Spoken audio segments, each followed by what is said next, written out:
L'honneur nous revient de vous informer ce soir. Mesdames, Messieurs, bonsoir chez vous. Merci de nous avoir choisis, enfin, de vous mettre au parfum de l'actualité. Bonsoir chez vous et bienvenue à suivre la grande édition du journal et d'abord le Grande Ligne.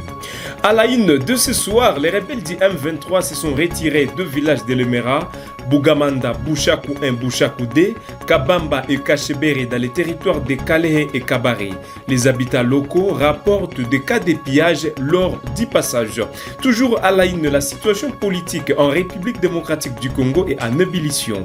2 jours après l'arrivée de l'ex-président congolais Joseph Kabila à Goma, ville sous contrôle des rebelles du M23, Kinshasa lance une offensive judiciaire contre lui et ses proches. Un reportage complet vous attend dans ce journal. La semaine dernière a été marquée par l'arrestation de plusieurs officiers des forces armées burkinabés. 2 d'entre eux ont été relevés de leurs fonctions de chefs de corps. Alors qu'aucune communication officielle n'a été faite à ce sujet, des soutiens de la junte évoquent une tentative de coup d'État, rapportent plusieurs sources. Mesdames, Messieurs, voilà donc les titres de ce journal. Bienvenue et installez-vous confortablement.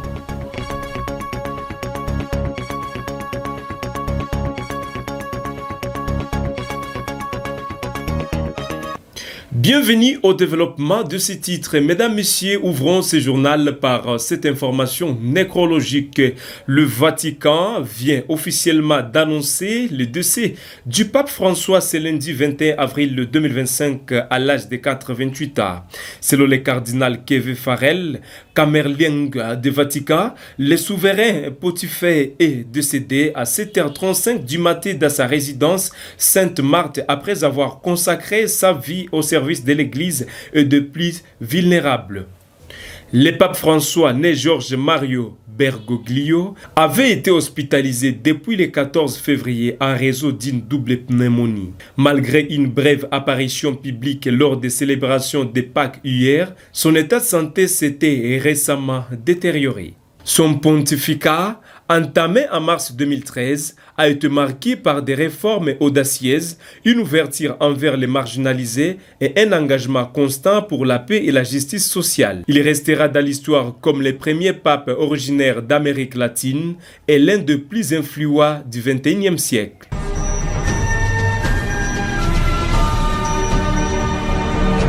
Mesdames, Messieurs, rendons-nous dans la province du Sud Kivu où les rebelles du M23 AFC et leurs alliés se sont retirés de villages de Lemera, Bougamanda, Bouchakou 1, Bouchakou 2, Kabamba et Kacheke dans les territoires de Kabare et Kalehe dans la province du Sud Kivu. Les habitants locaux rapportent des cas de pillage lors du passage sans toutefois identifier les responsables. Les M23 se dirigent vers Kavumu sur la route nationale numéro 2, laissant penser à un possible renfort vers Kamanyola, selon plusieurs sources.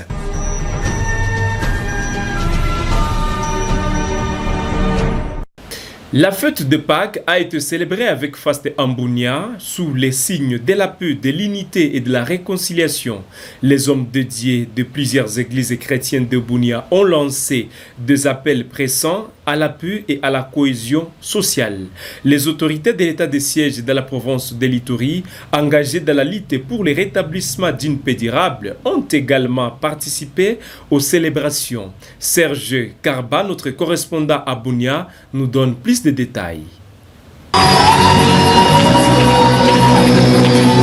Les églises chrétiennes de Bunia ont célébré Pâques sous différents thèmes. Par exemple, l'église protestante CK23 Confondeville, sous une adoration pascale. Et d'autorité dans tous les siècles.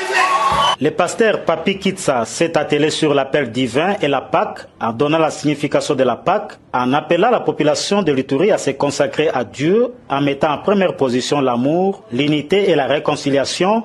C'est bien de laisser Jésus conquérir tous les territoires de la vie. Au même moment, à l'église anglicane paroisse All Sainte de Bunia, les fidèles ont célébré la Pâque sous l'ambiance des louanges de la victoire du Christ sur la mort.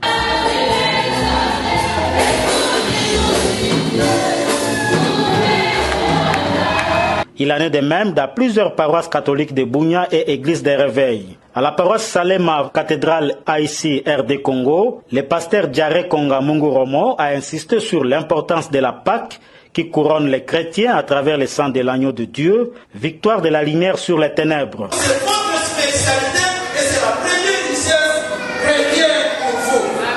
Sur le plan social, plusieurs familles de Bunia se sont rendues dans différents marchés sous un climat de paix pour se procurer les poissons, les viandes, les aliments de luxe et autres objets de valeur, en vue de fêter en famille.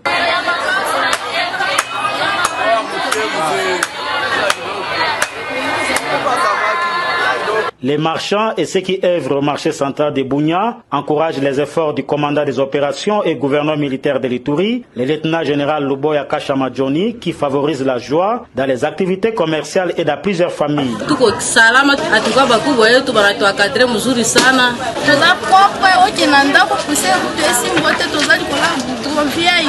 L'administrateur gérant du marché central de Bunia, Willy Archange Bahati, n'a pas hésité d'exprimer ses impressions à ce sujet. En tout cas, coup de chapeau à notre gouverneur, le lieutenant général Luboya Kashamadjoni, pour l'effort conjugué jour et nuit pour restaurer la paix. Jamais on a connu de rupture des articles au niveau du marché. Disons que dans tous les 5 territoires de l'Ituri, cette fête s'est déroulée en toute tranquillité. La situation politique en République démocratique du Congo est en ébullition. 2 jours après l'arrivée de l'ex-président Joseph Kabila à Goma, ville sous contrôle des rebelles du M23, Kinshasa a lancé une offensive judiciaire contre lui et ses proches. Le gouvernement congolais accuse Kabila de haute trahison pour son implication présumée dans l'agression rwandaise via les groupes rebelles AFC M23. Des poursuites judiciaires ont été engagées contre l'ancien président et ses biens ont été saisis. Plus de détails, c'est à suivre dans ces reportages. La scène politique congolaise est en ébullition. 2 jours après l'annonce de la présence de l'ex-président Joseph Kabila à Goma, ville contrôlée par les rebelles du M23, Kinshasa a déclenché une offensive judiciaire contre lui et ses proches. Le gouvernement accuse Kabila de haute trahison pour son implication présumée dans l'agression rwandaise à travers le groupe rebelle AFC M23. Kinshasa a lancé des poursuites judiciaires contre l'ancien président et a ordonné la saisie de ses biens. Le mystère plane sur le séjour de Kabila à Goma. Si Kinshasa et ses proches affirment sa présence, aucune image n'a été diffusée pour le confirmer. Dans un communiqué à la tonalité grave, le ministre de la Justice a ordonné au procureur général près de la Cour de cassation et à l'auditeur général des forces armées d'engager des poursuites contre Kabila et ses complices. Parmi les mesures prises, la saisie de tous ses biens et la restriction des déplacements des cadres de son parti, le PPR2. Jacquemain Chabani, vice-premier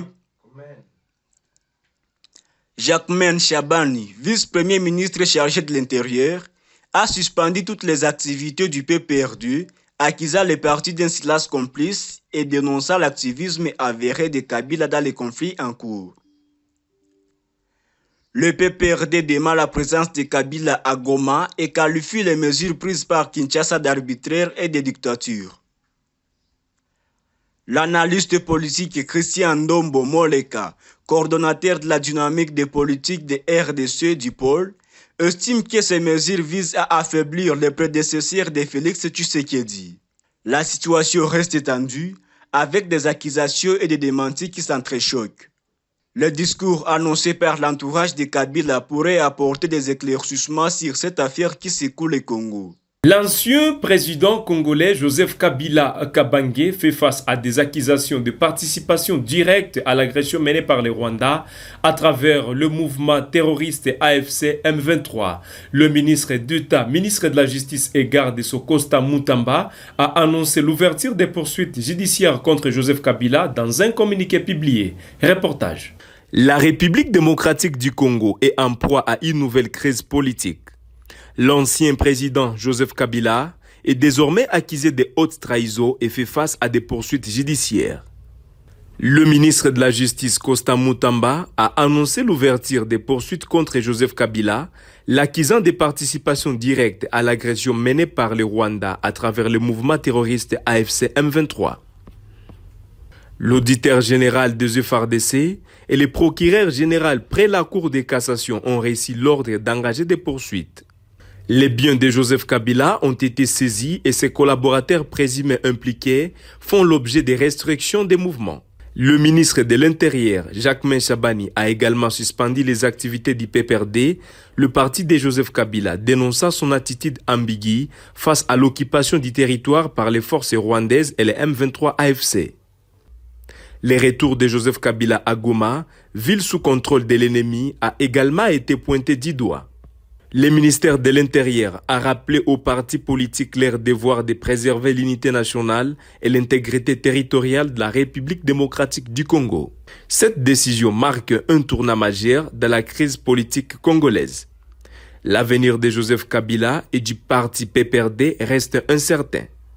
Nous suivrons de près l'évolution de cette affaire et ses implications pour la République démocratique du Congo. Toujours dans l'est de la République démocratique du Congo, dans les territoires de Walikale, un couple a été assassiné dans la nuit de samedi à dimanche dans la forêt de Kibati, en groupement Loubérique, territoire de Walikale, dans la province du Nord Kivu. Selon le président de la jeunesse du groupement, des bandits armés non identifiés ont attaqué les couples alors qu'ils dormaient dans la brousse où ils s'étaient réfugiés pour fuir les combats du M23. Plusieurs sources administratives à Walikale confirment l'information sans donner plus de détails. La cause de cet assassinat reste inconnue. La zone de Kibati est actuellement sous contrôle des rebelles du M23 AFC. Le général Mutombo Katalayi, président de la haute cour militaire, a rappelé aux magistrats de sa juridiction leur première mission, dire les droits. Lors d'une réunion ce vendredi, il a présenté des statistiques sur les dossiers traités par la haute cour militaire. Reportage. Le général Mutombo Katalayi, président de la haute cour militaire, a lancé un appel à la vigilance à ses magistrats. Il les a exhortés à respecter la loi et à lutter contre la complaisance au sein de la justice militaire. Lors d'une réunion vendredi 18 avril 2025, le général Mutombo a présenté un bilan des dossiers traités par la haute cour militaire. Il a insisté sur l'importance de la célérité de l'instruction et a pointé du doigt les cas de complaisance envers certains justiciables. Le président de la haute cour militaire a notamment dénoncé des condamnations trop légères pour des crimes graves. Il est inacceptable de condamner un prévenu à seulement 2 ans de prison pour financement du terrorisme, a-t-il déclaré. De même, condamner un individu arrêté avec 60 000 $ et des lingots d'or à quelques mois de prison est inadmissible. Cette réunion fait suite aux résolutions prises lors de l'Assemblée générale du Conseil supérieur de la magistrature. Elle témoigne de la volonté de la haute cour militaire de garantir une justice équitable et efficace. Le général Mutombo Katalayi a appelé les magistrats à la responsabilité et à la fermeté dans l'application de la loi. Il a affirmé que la justice militaire ne saurait tolérer la complaisance envers les criminels. Rendons-nous dans les pays des hommes intègres. La semaine dernière a été marquée par l'arrestation de plusieurs officiers des forces armées burkinabées. Des d'entre eux ont été relevés de leurs fonctions de chefs de corps. Alors qu'aucune communication officielle n'a été faite à ce sujet, des soutiens de la junte évoquent une tentative de coup d'État. Ils accusent des militaires en exil d'être à l'origine de cette tentative. Plus de détails, c'est dans ces reportages.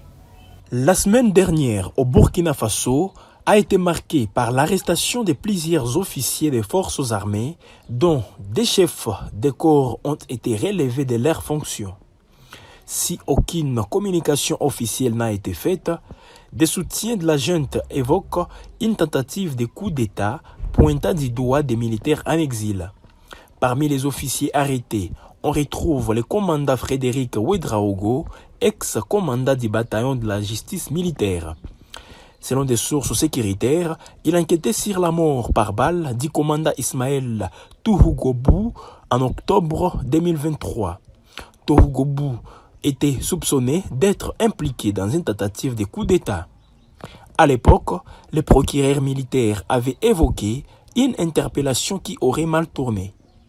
Le capitaine Élisée Tassé Mbedo, surnommé les libérateurs de Seba, et commandant du groupement des forces de sécurisation du secteur nord basé à Ouigouya, a également été arrêté à Ouagadougou lors d'une réunion à l'état-major.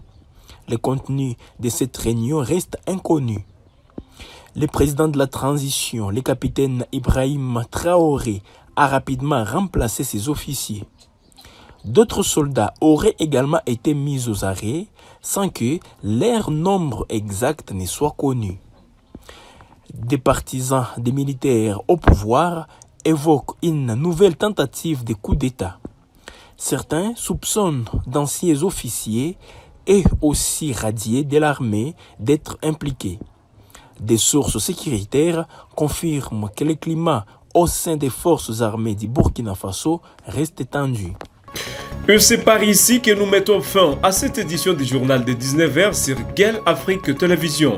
Mesdames, Messieurs, nous vous disons merci de nous avoir choisis pour vous informer ce soir. On se fixe un nouveau rendez-vous à la prochaine pour d'autres informations.